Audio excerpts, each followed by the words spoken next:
నమస్తే అండి. శివాయ గురవే నమః, శ్రీమాత్రే నమః.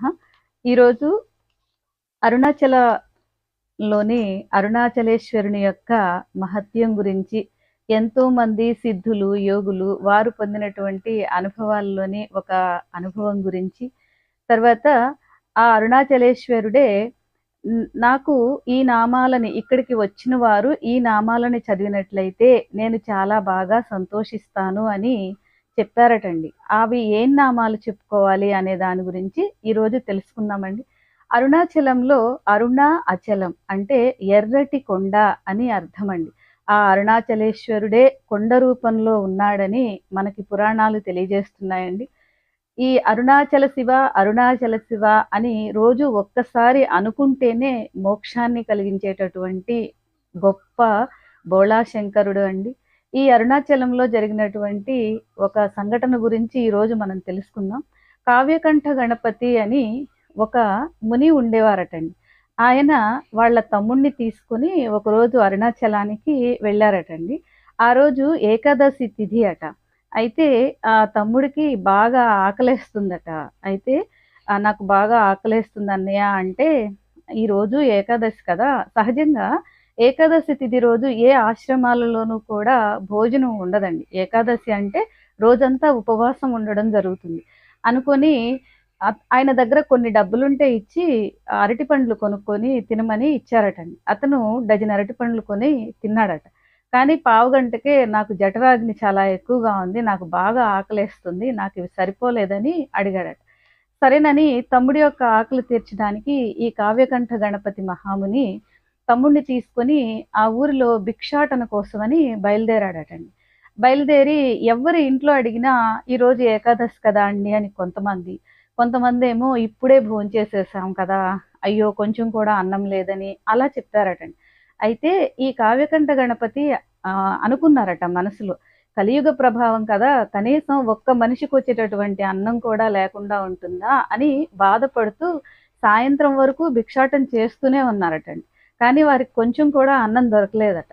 అతను ఎంత శివభక్తుడంటే అన్నీ కూడా, అంటే కష్టం వచ్చినా సుఖం వచ్చినా ఏ భావమైనా అంతా ఈశ్వరేచ్ఛే, ఆయనే కల్పించాడు, ఆయనే తీరుస్తాడు, ఆయనే నేను అనే, అంటే ఆయన లేనిదే నేను లేను అనే భావనలో ఉండేటటువంటి గొప్ప శివభక్తుడండి. అయితే సాయంత్రం అయిపోయిందట. ఇంకా అలాగే తిరుగుతూ ఉన్నారటండి. ముఖ్యంగా తనకంటే కూడా తమ్ముడి ఆకలి తీర్చాలని. అయితే వెళ్తూ ఉంటే ఒక వృద్ధ బ్రాహ్మణుడు కనిపించారట. కనిపించి స్వామి రండి, ఎక్కడికి వెళ్ళొస్తున్నారు, ఎక్కడి నుంచి వస్తున్నారని అడిగారట.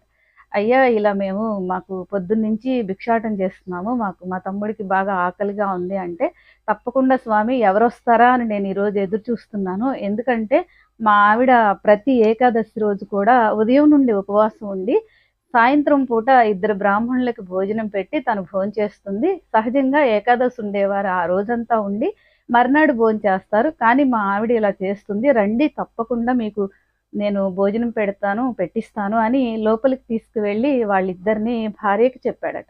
భార్య వెంటనే వారికి స్నానం చేయడానికి నీళ్ళిచ్చి, తర్వాత మడి వస్త్రాలు కట్టుకోమని చెప్పి, వారికి షడ్రసోపేతమైనటువంటి ఎప్పుడు తిననటువంటి మంచి మంచి పదార్థాలను వండి భోజనం పెట్టిందటండి. ఆ భోజనం తిన్న తర్వాత వారికి చందనం ఇచ్చిందట. అంటే సహజంగా ఎవరికైతే ఒక అతిథికి ఇంటికి వచ్చినప్పుడు భోజనం పెట్టి చందనం కనుక మనకి ఇచ్చినట్లయితే మన వంశం అభివృద్ధి చెందుతుందటండి. చందనం ఇచ్చి తర్వాత వారికి దక్షిణ తాంబూలం ఇచ్చిందట. ఇచ్చాక వారికి ఇంకా భుక్తాయాసం వచ్చేసిందటండి. నడవలేకపోతున్నారట. అమ్మా ఈరోజు ఏం అనుకోకుండా ఉంటే మీరు మీ ఇంట్లో కాదు, మీ వరండాలో బయట అరుగు మీద పడుకుంటామమ్మా, రేపు ఉదయాన్నే వెళ్ళిపోతామని చెప్పారట. సరేనండి, నాకేం అభ్యంతరం లేదు, పడుకోమని చెప్పిందటండి. అయితే అరుగు మీద పడుకోగానే వారికి నిద్ర పట్టేసిందట. నిద్రపోయి పొద్దున్నే లేచి చూసేటప్పటికి అక్కడ ఇల్లు కానీ ఏం లేదటండి. ఏం లేకుండా ఒక వినాయకుడి గుడి ఉందట. గుడి ముందు అరుగు మీద వీళ్ళు పడుకొని ఉన్నారట. అసలు నిజంగా మనం భోంచేసామా, మనకొచ్చింది కళ నిజమా అనేటటువంటి అనుమానం వారికి వచ్చిందటండి. తర్వాత చూసుకుంటే వారి పక్కన ఆవిడ ఇచ్చినటువంటి డబ్బులు, తాంబూలము అవి ఉన్నాయట. అండ్ ఇంకా వాళ్ళు చాలా ఆశ్చర్యపోయారట. ఆ అరుణాచలేశ్వరుడే మనకి ఇలా కలిగించాడు అని. అది అరుణాచలేశ్వరుని యొక్క దయ అలా ఉంటుందండి. స్వామి యొక్క కృప అలా ఉంటుంది. ఆయనని నమ్ముకుంటే ఆయన వృద్ధ బ్రాహ్మణ రూపంలో వచ్చి జగన్మాత అయిన ఆ అమ్మవారి చేత వారికి భోజనం పెట్టించారండి. ఇలాంటి సంఘటనలు ఎంతో మంది అంటే ఒక కథలులాగా కాకుండా స్వయంగా అనుభవించినటువంటి ఇది ఒక సంఘటన అండి. అరుణాచల ఈశ్వరునికి అంత మహత్యం ఉంది, అంత దయాహృదయం ఉంది అని చెప్పడానికి ఇది ఒక తార్కాణం అండి. అయితే ఈ అరుణాచలం వెళ్ళినప్పుడు ప్రతి ఒక్కరూ కూడా అంటే స్వామి సన్నిధిలో మనం ఆలయం వెళ్ళి దర్శనం చేసుకుంటాం కదండి. తర్వాత ఒక చోట కూర్చొని అంటే మనం నలుగురుమో ఐదుగురుమో ఒక సమూహంగా వెళ్ళినప్పుడు ఒకళ్ళు చెప్తుంటే మిగతా వాళ్ళందరూ అనాలటండి. అంటే కొన్ని నామాలను ఆయన ఒక మహర్షి చేత చెప్పించారట. ఎవరైతే చెప్పి సంకలనం చేయించారని చెప్తారండి. అంటే ఎవరైతే ఈ నామాలతో నన్ను ఈ అరుణాచలంలో పూజిస్తారో వారికి ఏది కోరుకుంటే అది ఇస్తానని, ఏ అపమృత్యు గండాలు, ఏ అనారోగ్యాలు లేకుండా చేస్తానని పరమేశ్వరుడు చెప్పినట్లుగా మనకి పురాణాలు తెలియజేస్తున్నాయండి. అంతేకాకుండా ఒకవేళ ఇప్పుడు మనకి ఆలయంలో కూర్చొని సమూహంగా వెళ్ళినప్పుడు ఒకరు చెప్తుంటే ఒకరు అనవచ్చు. లేదనుకోండి మనం ఒక రూమ్ తీసుకొని ఉన్నప్పుడైనా ఆ అరుణాచలేశ్వరుని ఒక చిన్న ఫోటో పెట్టుకొని పూజించి మనకి శక్తికి తగినట్లుగా ఈ నామాలను కూడా చెప్పుకోవచ్చండి. ఎందుకంటే మళ్ళీ వెళ్తాము అనేది ఆ స్వామి దయ ఎప్పుడు కలుగుతుందో తెలియదు కాబట్టి ఇలాంటి అవకాశాలను ఉపయోగించుకుంటే జీవితంలో చాలా కష్టాలని మనం దూరం చేసుకోవచ్చండి. ఆ నామాలు ఏంటి అనేవి ఈరోజు మనం ఇప్పుడు తెలుసుకుందాం. సోణాద్రీసుడు, అరుణాద్రీసుడు, దేవాదీసుడు, జనప్రియుడు, ప్రసన్న రక్షకుడు, ధీరుడు, శివుడు, సేవక వర్ధకుడు, అక్షిపేయ మృతేశానుడు, స్త్రీపుంభావ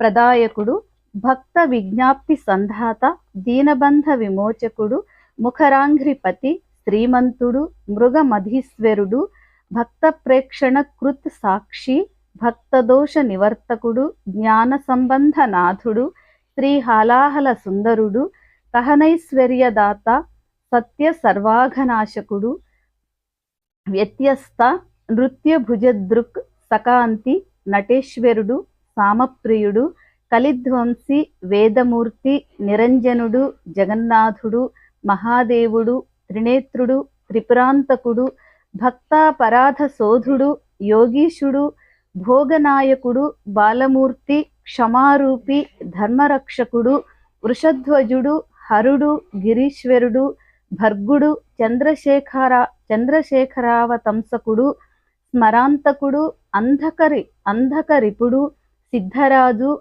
దిగంబరుడు, ఆరామప్రియుడు, ఈశానుడు, భస్మరుద్రాక్షలాంఛనుడు, శ్రీపతి, శంకరుడు, స్రష్ట, సర్వ విఘ్నేశ్వరుడు, అనఘుడు, గంగాధరుడు, క్రతుధ్వంసి, విమలుడు, నాగభూషణుడు, అరుణుడు, బహురూపుడు, విరూపాక్షుడు, అక్షరాకృతి, అనాది, అంతరహితుడు, శివకాముడు, స్వయం ప్రభువు, సచ్చిదానందరూపుడు, సర్వాత్మ, జీవధారకుడు, స్త్రీసంగ వామ సుభగుడు, విధి భీతసుందరుడు, జ్ఞానప్రదుడు, ముక్తిదాత, భక్తివాంఛితదాయకుడు, ఆశ్చర్య వైభవుడు, కామి, నిరవధ్యుడు, నిధిప్రదుడు, శూలి, పశుపతి, శంభుడు, స్వయంభువుడు, గిరీశుడు, మృడుడు.